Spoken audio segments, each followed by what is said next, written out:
Peace Reflections, you are over here with Tarithia, and we are here for another Root Workers Hoodoo Voodoo series. If you haven't checked out that series, then definitely go over to YouTube, hit the playlist, but look for the Hoodoo Voodoo tab, and they will pop up, so you will never miss out on another Hoodoo Voodoo tale.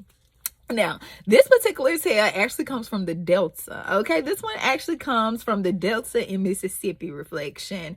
And I'm also going to kind of touch on I'm going to put two in one, a story from Memphis and a story from the Delta. But this story is really about a lady called Mary Harwell. Now, Mary Harwell was actually a nurse in the Delta reflection. And not the typical nurse that you think about reflection. She was in there doing a little bit, I'm not sure if this would be practical nursing of today. But this definitely went on long ago, but not too long ago. So make sure you hit the like and subscribe button so you never miss out on another video. With that being said, let's get started. Now, a number of charms have been used throughout the history of root working and cultures of the Mid-South. Materials ranging from dried roots to animal bones were often used as charms. The root working community responds to the threat of epidemic sicknesses in the Mid-South, frequently involve the use of charms and remedies to combat risk of health and to protect communities. It is interesting to know that some communities that typically would not embrace root working practices actually began to use traditional remedies once scuffled at. As Memphis combated several rounds of the yellow fever epidemic in the 1800s, many whites outside the root working culture were accustomed to chastising the African cultures, healing cultures, that actually began using these traditions. So the people that were against the root working hoodoo and the voodoo, that do you believe in magic, in Memphis, when the yellow fever epidemic actually started, they had a different singing of tune reflection. They said, you know what, let me see some of that John the Conqueror that you got back there. Do you have any more of that chicken blood? Allegedly, that's what I heard. Okay, whatever. Let's keep going. It also said, likewise, many Mid-South charms began popular during a meningitis scare in Hope, Arkansas. So they actually was using that do you believe in magic to actually combat some of these epidemics that was happening. Okay, so locals began sharing information about various charms that would provide protection, including a rabbit's foot from the left side of the body, a bag of anesthesia, a lamp wick for chewing, and the blood of a black chicken. 7 items were to be carried, including a buckeye, an Irish potato, nutmeg, a good luck penny, a mothball, a Camprio bag on the stomach, and a dime around the ankle reflection. The charms and the healing techniques used by these root workers in the Delta were often looked at with interest by those of the outside culture.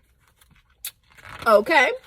Now, let's go down to Quitman, Mississippi. In Quitman, Mississippi in the 1960s, it became home to many practitioners of African-American healing cultures. Local public health nurse Mary Harwell began to notice a number of healing practices and charms used by many of her patients in the area. Harwell began to collect a number of charms and displayed them in Clark County Public Health Office.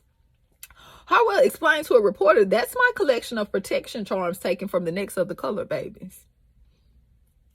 I guess you might call them voodoo charms." She continued, "We don't get as many as we used to, but occasionally a young mother will bring a child in decorated with charmed necklaces of dogwood bark, horse nettles, which they call triways." Now, this may be a local term that is used to describe the horse nettles that carry the folk name Tread Softly. Okay. The young mother usually explains that she uses the charms to appease an old grandmother or an aunt who has strong beliefs in the power of such charms against illnesses. So when the mother come in and the nurse may be like, "Oh, what's this?" The mother just may be like, "Oh, my aunt, she believes she's superstitious. So I just decided to put it on the baby the whole time." She was the one to put it on the baby, allegedly. Okay, so let's keep it going. The young mother, then explains that she uses the charm to appease an old grandmother or an aunt who has strong beliefs in the power.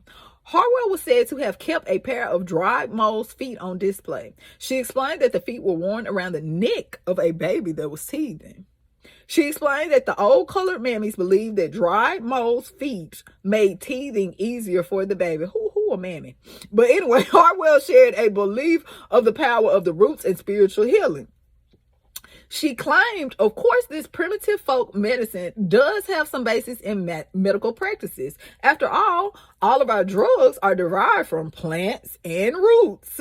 But the belief in these charms is mostly superstition. Now, they're like, okay, I know a lot of our medicines today are made from the same thing that y'all were using long ago, but not that long ago. But the shit y'all are using is superstition. Okay, let's keep it going. It says, as many historians and folklorists alike have documented the use of coins as charms in the Delta, Nurse Harwell collected a number of coin charms that included pennies that have drilled and placed onto necklaces. So you know how you do crystals reflection? You get them and then you have to put the drill in and get the little hole in there so you put the string in there, reflection. That's what it is. That's what they were doing. Okay.